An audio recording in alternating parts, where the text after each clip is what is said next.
अब हम बात करने जा रहे हैं शिक्षा व्यवस्था की, क्योंकि जिस प्रदेश में शिक्षा व्यवस्था जितनी मजबूत होगी वहां का छात्र उतनी ही तेज गति से आगे बढ़ेगा। छात्र आगे बढ़ेगा, परिवार आगे बढ़ेगा और प्रदेश का विकास चौतरफा होगा। यकीनन जब हम जिक्र करते हैं स्कूल व्यवस्था का तो लगभग हर सरकार की यही कोशिश होती है कि काम मजबूती के साथ करना है, स्कूलों में और बेहतर काम करना है। और इस लिहाज से आज हम अगले मेहमान से जब आपको मिलवाएंगे उनसे सवाल जवाब करेंगे कि उनके कार्यकाल में छत्तीसगढ़ के स्कूलों का विकास किस तरह से हुआ है।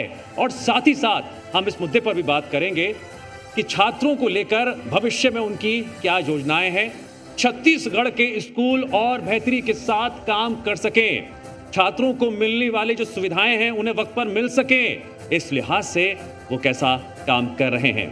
हम बुलाने जा रहे हैं स्कूल शिक्षा मंत्री गजेंद्र यादव जी को मंच पर। गजेंद्र यादव जी का बहुत बहुत स्वागत करेंगे तालियों की गूंज के साथ। स्कूल शिक्षा मंत्री गजेंद्र यादव जी, मंच पर आपका स्वागत है। और साथ ही साथ हम बुलाना चाहेंगे जी मध्य प्रदेश छत्तीसगढ़ के एडिटर बोईस सिन्हा जी को। आप प्लीज सर मंच पर आइए, पुष्प गुच्छ के साथ उनका स्वागत कीजिए। दर्शकों, स्कूल शिक्षा मंत्री गजेंद्र यादव जी मंच पर मौजूद हैं और यकीनन ये वो पल है जिसके तहत आपके जहन में कई सवाल आ रहे होंगे। सरकार के 2 साल का कार्यकाल और स्कूलों के लिहाज से प्रदेश का कितना हुआ विकास, छात्रों की उन्नति किस दिशा में आगे बढ़ रही है, और साथ ही साथ स्कूल शिक्षा मंत्री जिस तरह से और प्रदेशों का दौरा कर रहे हैं वहां से वो क्या संदेश लेकर आ रहे हैं। मैं कोमल को मंच पर आमंत्रित करना चाहूंगा। सवाल जवाब का दौर भी शुरू होगा। कोमल मंच पर आइए और हम बात करने जा रहे हैं छत्तीसगढ़ की स्कूली शिक्षा व्यवस्था का। गजेंद्र यादव जी आज इस कार्यक्रम के जरिए दर्शकों को बताएंगे, छत्तीसगढ़ की जनता को समझाएंगे कि भविष्य में उनकी क्या योजनाएं हैं और हाल के दिनों में उन्होंने क्या क्या अहम फैसले लिए हैं। ओवर टू यू कोमल। बहुत शुक्रिया दिव्यांश। और जिस तरह से हम लगातार सवाल और जवाबों का सिलसिला आगे बढ़ा रहे हैं वो बढ़ाने के लिए मेरी सहयोगी तृप्ति को भी मैं बुलाना चाहूँगी मंच पर आएँ और हम सवालों के सिलसिले को शुरू कर पाएँ, क्योंकि बहुत अच्छा मौका है। दिव्यांश, मैं आपको बुलाना चाहूँगी, आए ज्वाइन करें ताकि हम सवालों के सिलसिले को आगे बढ़ा सकें। गजेंद्र जी, जब विभाग नहीं था तब मेरी आपसे मुलाकात हुई थी और आपने अपने जो विचार थे वो साझा किए थे। वाकई में बहुत अच्छा लगा था कि आप क्या क्या नवाचार सोच रहे हैं कि अगर आपके पास काम आता है क्या क्या प्रदेश के लिए करेंगे। तो कहाँ तक पहुँचे? जी धन्यवाद। सबसे पहले मैं जी परिवार को धन्यवाद देता हूँ कि आपने मुझे अपने मंच में बुलाया। साझा आपके साथ अपने कई बातों को मैं साझा करने का प्रयास कर रहा हूँ। जो पहले शुरुआत हम करते हैं कि 2 साल बेमिसाल हमारा जो रहा, क्योंकि हम सरकार की बात कर रहे हैं। सरकार के मंत्रिमंडल के एक सदस्य के नाते माननीय विष्णुदेव साय जी के मंत्रिमंडल में शिक्षा विभाग में देख रहा हूँ, तो मेरा पहला दायित्व है कि मैं अपनी सरकार की जो 2 साल की उपलब्धियों को आपके सामने रखूं। स्कूल शिक्षा विभाग जो है वो वास्तव में ये ऐसा विभाग है जो बहुत बड़ा, हर व्यक्ति को छूने वाला विभाग है। और ये 2 साल में एक बहुत बड़े बड़े हमने कई क्रांतिकारी कदम उठाए हैं जो एक राजनीतिक व्यक्तियों के लिए वो बहुत बड़ा काम है। जैसे कि एक उदाहरण के लिए युक्तिकरण हमने किया। पूरे देश में छत्तीसगढ़ एक मॉडल है जिसमें हमने युक्तिकरण किया। माननीय मुख्यमंत्री जी ने, उनके आशीर्वाद से युक्तिकरण हुआ जिसमें कि 10,600 से ज़्यादा स्कूल प्रभावित हुए, 16,000 शिक्षक युक्तिकरण के तहत प्रभावित हुए। हम इसका ये देखते हैं कि युक्तिकरण इतने लोग प्रभावित हुए, उसका लाभ मैं बताना चाह रहा हूँ। प्रदेश में लगभग 500 स्कूल ऐसे थे जहाँ शिक्षक विहीन थे, 1600 स्कूल ऐसे थे जहाँ एकल शिक्षक हुआ करते थे। आज युक्तिकरण करने से एक बड़ा काम ये हुआ कि आज कोई भी स्कूल, एक आध 2 अपवाद होकर मैं नहीं कर सकता, कोई भी स्कूल हमारा ऐसा नहीं है कि आज शिक्षक विहीन है, एकल शिक्षक विहीन है। ये एक बड़ी उपलब्धि हम मानते हैं। उसके अलावा अगर हम कहा जाए 2 साल में, मैं तो अभी 5 महीना हुआ है, लेकिन 5 महीने मेरे ध्यान में आता है ई संवर्ग हो, टी संवर्ग हो, चाहे व्याख्याता हो, एलबी व्याख्याता हो, उसका जो प्रमोशन लगभग हमने 2800 शिक्षकों को हमने प्राचार्य बनाया, लगभग इतनी संख्या में प्रधान पाठकों को हमने व्याख्याता बनाया, सीधे उनको प्रिंसिपल बचाया। लगभग उसमें 2800 से ज़्यादा लोगों को हमने प्रमोशन दिया। इन सब के अलावा 7000 ऐसे लोग हैं जो सहायक शिक्षक थे जिनको कभी प्रमोशन नहीं मिला।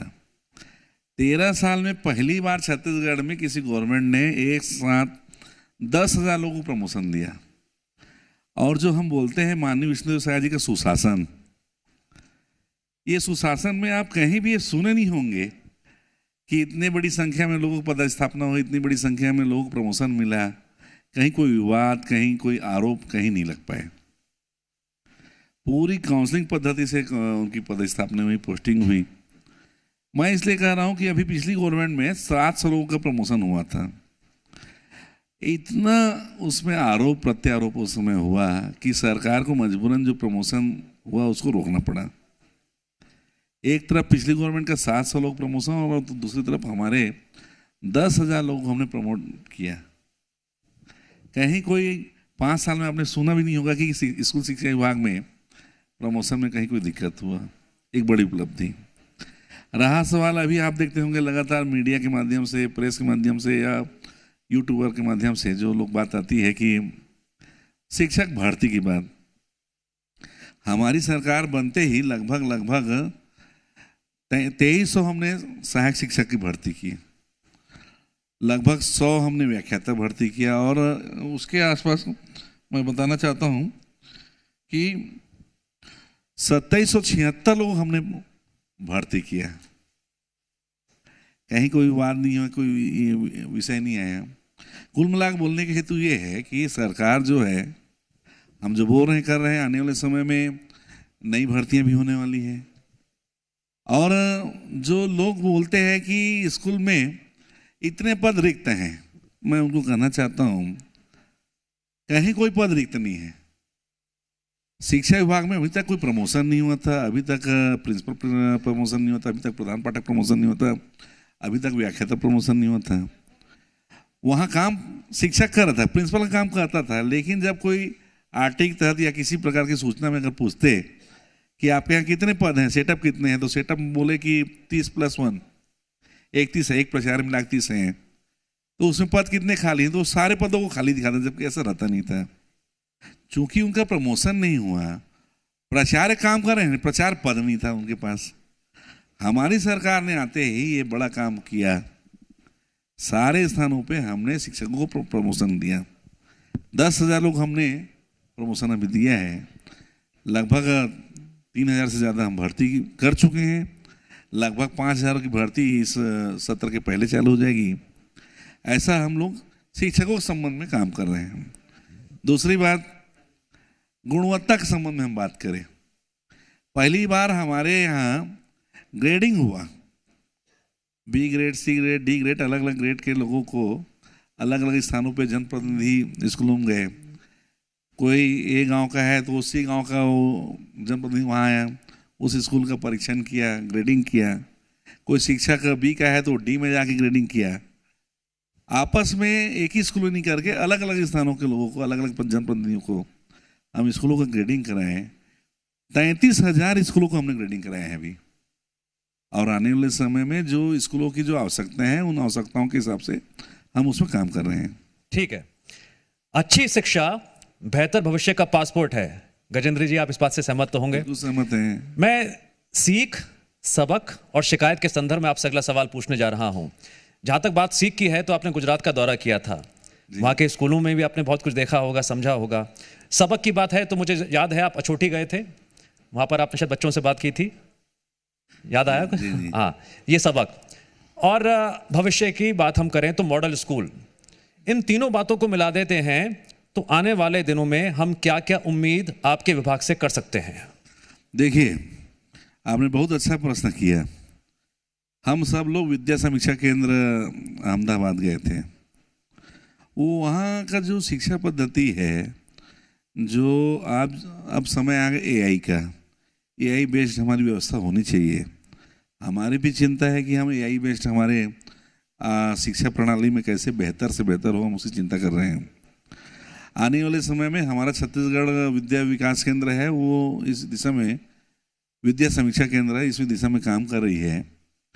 और वहाँ जो शिक्षक हैं ऑनलाइन, चूँकि अब तो लगभग सारे डिपार्टमेंट में सीएस से लेके नीचे मतलब टॉप टू अर्थ नीचे तक के सारे लोग आजकल तो ऑनलाइन अटेंडेंस करते हैं।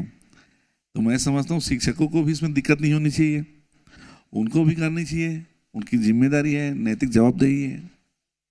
और हमारी तो ऑनलाइन अटेंडेंस ऐसी है कि आप अपने जो स्कूल है जहाँ आपकी पद स्थापना है, उस पद स्थापना स्थल में जब जाएंगे तो 100 मीटर के दायरे में आप रहेंगे तभी आपका अटेंडेंस लगेगा। यदि आपके मोबाइल में नेटवर्क नहीं है तो भी आप थंब जब करेंगे, उस समय आप जब नेटवर्क में आएंगे तो वो बताएगा कि आप कितने बजे ये थंब किए। ऐसे बेहतर प्रणाली हम लागू करने वाले हैं आने वाले समय में। अभी तो पूरे देश में हम लोग बच्चों का आधार जो लिए हैं, आधार नंबर जो लिए हैं, उसमें अभी टॉप स्थिति में, सबसे अच्छी स्थिति हमारे छत्तीसगढ़ की है। आने वाले समय में बच्चा कितने बजे स्कूल जा रहा है, शिक्षक कितने बजे आया है, क्या पढ़ाया है, हर चीज़ आप रायपुर के किसी सेंटर में हमारे चाहें तो देख सकते हैं। ऐसी व्यवस्था हम करने वाले हैं। कुल मिलाकर नवाचार हो रहे हैं और हाई स्पीड में हो रहे हैं। बिल्कुल नवाचार हो रहा है। और नवाचार में बताना चाह रहा हूँ, हम लोग इस बार पाठ्यक्रम में बहुत सारे जो नई राष्ट्रीय नीति आई है, सारे राष्ट्रीय नीति जो नेशनल एनईपी है 2020, उसके अनुरूप हम लोग नवाचार में नया और क्या कर रहे हैं कि जो हमारा सामाजिक विज्ञान है उसमें पाठ्यक्रम में हम ऐसा जोड़ रहे हैं कि छत्तीसगढ़ के सारे जिले, यहाँ के भाषा, बोली, खान पान, रहन सहन, लोगों का जीवन जीने का तरीका, और कितने महापुरुष हुए, सारे महापुरुषों का जीवनी हम उसमें लाने वाले हैं। जिससे जैसे छत्तीसगढ़ का बच्चा अगर high school, higher secondary class होता है, आगे जाता है, तो छत्तीसगढ़ की पूरी जानकारी उसको रहे, ये हम तैयारी कर रहे हैं। जड़ों से जोड़ने की कोशिश हो रही है। इसमें एक सवाल ऐड करना चाहूँगी, क्योंकि आपने चुनौतियां भी बताई, क्योंकि दो बड़ी चुनौतियां होती हैं। एक तो दूरस्थ और ग्रामीण क्षेत्रों की हम जब बात कर ही रहे हैं, शिक्षा पहुंचाना बहुत बड़ी चुनौती है। दूसरा ये भी कि पेरेंट्स सोचते हैं कि उनके बच्चे अच्छी शिक्षा ग्रहण करें, निजी स्कूलों की बराबरी करना ये उससे बड़ी चुनौती होती है। कैसे चैलेंज पार कर रहे हैं? हम लोगों ने पूरा छत्तीसगढ़ में सभी जिलों की परिस्थितियाँ अलग है, भौगोलिक अलग है, माहौल अलग है, वातावरण अलग है। सारे जिलों के भौगोलिक परिस्थितियों के हिसाब से अलग अलग हम प्लान कर रहे हैं। जैसे कि ये जो मुंबई हावड़ा ट्रेन रूट है, उसमें अलग प्लान है। हमारा बस्तर है, बस्तर का एक अलग प्लान है। हमारा सरगुजा है, उसका अलग प्लान है। इन प्लानों के अलावा चूँकि अभी इस बार हम लोगों ने चूँकि नई शिक्षा नीति में अलग अलग 6 भाषाओं को हमको लेना है, भाषा बोलियों को, तो हम लोग जो प्लान कर रहे हैं कि स्थानीय बोलियों पे भी हम वहाँ लोगों को रखें। पढ़ाई के पाठ्यक्रम में स्थानीय बोली अनिवार्य आए। ज़्यादातर बस्तर में ऐसे देखने को मिलता है कि वहाँ कई अलग अलग प्रकार की बोलियाँ होती है। जो शिक्षक जाते हैं नई पद स्थापना में, तो वहाँ के बच्चों से आपस में बातचीत, थोड़ी भाषाकरण दिक्कत आती है। वो भाषाओं को भी हम दूर करने का भी प्रयास करने वाले हैं। पुरानी पद्धतियों को बदलना आसान नहीं होता, कई बार विरोध का सामना भी करना पड़ता है, यह बखूबी जानते हैं। और वैसे भी राजनीतिक मैदान में आप एक लड़ाके रहे हैं। बच्चे जानते हैं कि दुर्ग शहर से आप विधायक बने थे, तो उससे पहले आपने किस तरह से एक राजनीतिक जो स्थापित परिवार है उससे चैलेंज भी किया और जीता भी। अब मेरा सवाल यह है कि आने वाले सालों में वो कौन सा आप समझ रहे हैं कि वो कौन सी पद्धति आप बदलेंगे और वो मास्टर स्ट्रोक साबित होगा? चैलेंज भी आएगा, विरोध भी होगा, लेकिन आप अडिग रहेंगे। देखिए, मैं कोई चीज़ बदलने वाला नहीं हूँ। पहली बात मैं बहुत स्पष्ट कहना चाहता हूँ आपके माध्यम से, मैं बल्कि जो पुरातन जो हमारे पुराने पद्धतियाँ थी उसको अच्छे से लागू करने वाला हूँ। जैसे एक उदाहरण के तौर पे बोल रहा हूँ, 12 खाड़ी। हम लोग 12 खाड़ी पढ़ते थे, आ ई का ऐसा, का ऐसा पढ़ते थे। पहले हम लोग जब पढ़ते थे तो पहली कक्षा में अक्षर ज्ञान आ का हम जानते थे। तीसरी में गए तो हमको सेंटेंस जोड़ना आता था, एप्लीकेशन बनाना आता था। तीसरी में हमको बोला जाता था कि 5 तक का पढ़ा याद होना चाहिए। चौथी में गए तो हमको 10 तक होता था। बचपन की मीठी यादें। 5वीं में हम गए तो 25 तक का पढ़ा हमको याद रहना था। ये सब चीज़ अभी हो नहीं पा रहे हैं। वापस हम अपने मूल में जाएंगे, मूल में जाएंगे। जो 12 खाड़ी जो पद्धति थी, हम लोगों के ध्यान में है कि छुट्टी के लिए आवेदन पत्र लिखें, ऐसा शिक्षक हमको बोलते थे, हम उसमें लिखते थे। आज ऐसा है कि आरटी आने के बाद जो एग्ज़ाम को अनिवार्य नहीं किया गया, उसका साइड इफेक्ट ये हुआ कि बच्चों में प्रतिभा, जब तक आप उनका एग्ज़ाम नहीं लेंगे, परीक्षा नहीं लेंगे, तो बच्चा कैसे तैयारी करेगा। तो पहले हमने परीक्षा की तैयारी, इस सरकार ने, माननीय विष्णुदेव साय की सरकार ने अनिवार्य किया है। और सिर्फ परीक्षा की तैयारी नहीं, जैसे राष्ट्रीय शिक्षा नीति में प्री बोर्ड एग्ज़ाम होता है, उस पैटर्न पे हम प्री बोर्ड एग्ज़ाम भी लेंगे, जिससे बच्चों का गुणवत्ता सुधरे। गुणवत्ता के साथ साथ ये समझ में आएगा प्री बोर्ड से कौन बच्चा किस में कमज़ोर है, वो कमजोरी को हम पकड़ के उसको और आगे बढ़ाने का प्रयास करेंगे, उसको अच्छा बनाने का प्रयास करेंगे।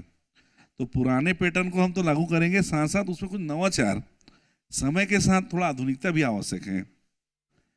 क्योंकि कई बार ऐसा होता है, जैसे कोई स्कूल है, जैसे उदाहरण के तौर से कवर्धा है, कवर्धा जिले में कोई ब्लॉक में कोई स्कूल में टीचर नहीं आया, केमिस्ट्री क्लास है, मान लो 12 से 12:40 तक क्लास है, केमिस्ट्री टीचर नहीं आए, तो उस दिन उस बच्चे का केमिस्ट्री क्लास ना छूटे, ई क्लास से हम उस बच्चे को जोड़ेंगे।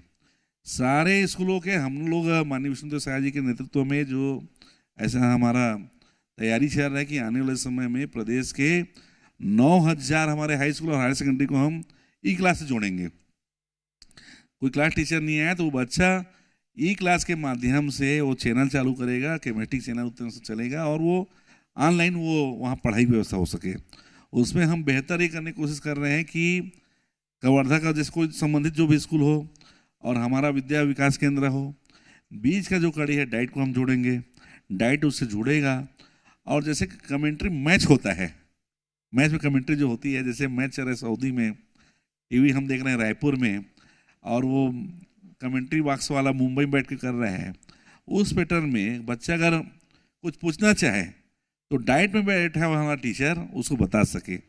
ये तैयारी हम आने वाले समय में करने वाले हैं और ये बहुत अच्छी सोच है। चलिए, अब मैं जब बच्चों से रिलेटेड हम बात कर ही रहे हैं तो बोर्ड परीक्षाओं को लेकर बात कर लेते हैं, लर्निंग आउटकम्स को लेकर बात कर लेते हैं। विभाग इसकी मॉनिटरिंग कैसे कर रहा है, कैसे बेहतरी के लिए आगे बढ़ रहा है? इस बार हम लोगों ने नई शिक्षा नीति के तहत हम लोग अभी प्री बोर्ड का एग्ज़ाम ले रहे हैं। बच्चों का मॉरल डाउन ना हो, उसके लिए हम लोगों ने वो कुछ लगभग 600 के आसपास हम शिक्षकों को IIM में ट्रेनिंग के लिए भेजे। IIM में ट्रेनिंग में भेजे, IIM रायपुर में आ गए, IIM वहाँ जम्मू गए, और पुणे की संस्थान ने उन 600 शिक्षकों को ट्रेन किया बच्चों का मॉरल सपोर्ट हमको कैसे बढ़ाना है।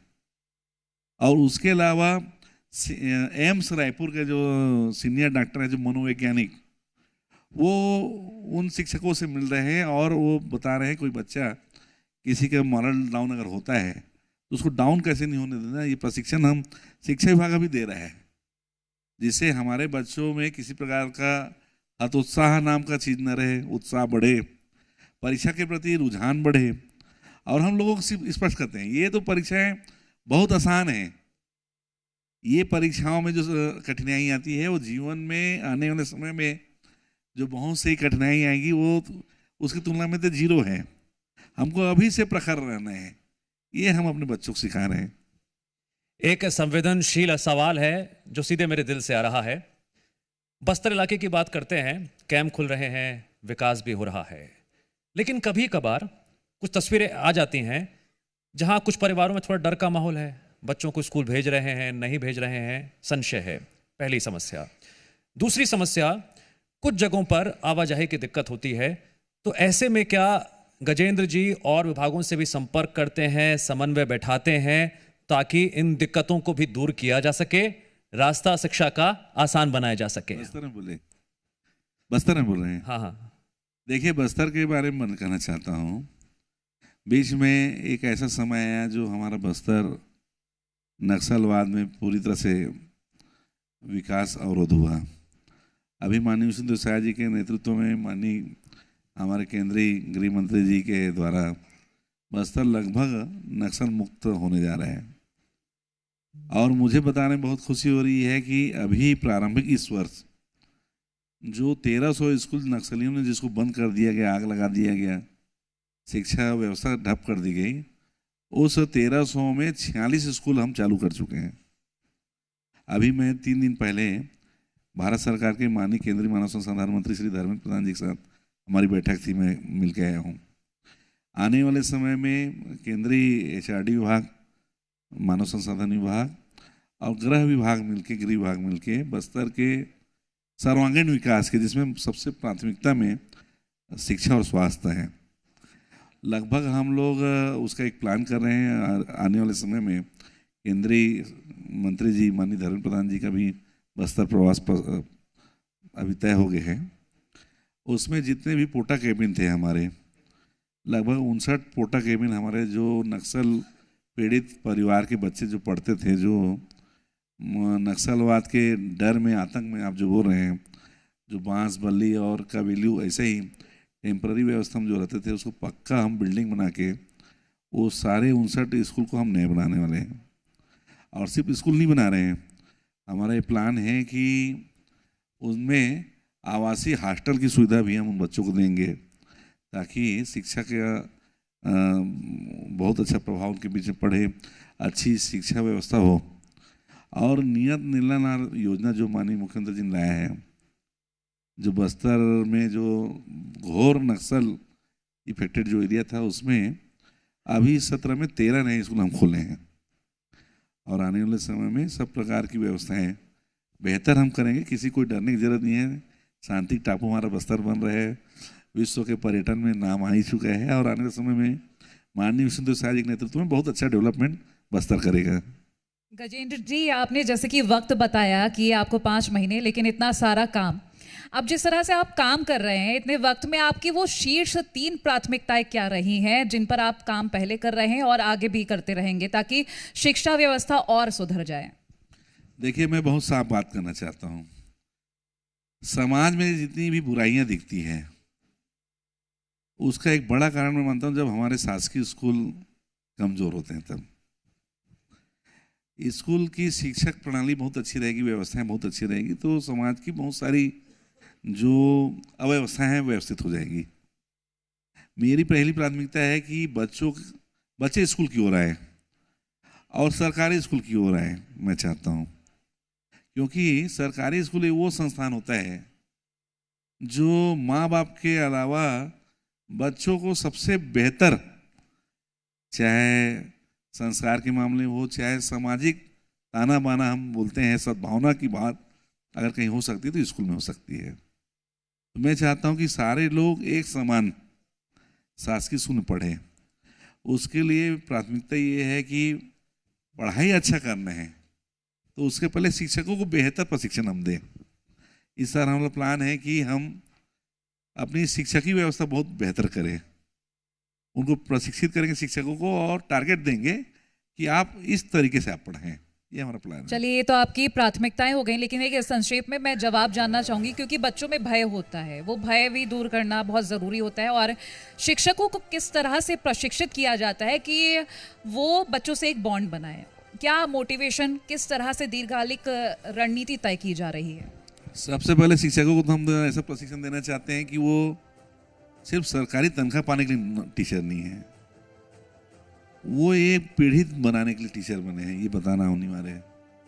उनको हम कहेंगे कि सरकारी स्कूल में पढ़ने वाला बच्चा जो बहुत नीडी है, समाज के अंतिम छोर का जो बच्चा है, वो हमारे सरकारी स्कूल में पढ़ता है, उसका डेवलप कर रहे हैं। मतलब हम आने वाली पीढ़ियों का, हमारे भारत के भविष्य का हम डेवलप कर रहे हैं। ये लोगों में पहले बताना अनिवार्य है। और उसके बाद पढ़ाई, अक्षर ज्ञान के साथ साथ व्यवहारिक ज्ञान, सामाजिक ज्ञान, क्षेत्र का विकास, यहाँ के महापुरुषों की जीवनी जब हम लोगों को बताएंगे तब तो प्रेम करेगा। बिल्कुल। ये हम लोग का प्लान है। और ये प्लान के तहत जैसे जैसे आप काम करते जाएं उसके लिए बहुत सारी शुभकामनाएं। आगे भी आप जो बच्चे हैं और टीचर्स उनका बॉन्ड बनाने की जो कोशिश कर रहे हैं उसमें सफल रहें। बहुत शुभकामनाएं आगे के लिए और बहुत शुक्रिया हमारे साथ जुड़ने के लिए। तो लगातार चर्चा जारी है और क्या क्या नया छत्तीसगढ़ में होने जा रहा है, शिक्षा के क्षेत्र में क्या नया हो रहा है, आगे की क्या प्लानिंग है, ये हमने आपको बताई। आगे भी इस तरह के तमाम सवालों के जवाब आप तक पहुँचाते रहेंगे।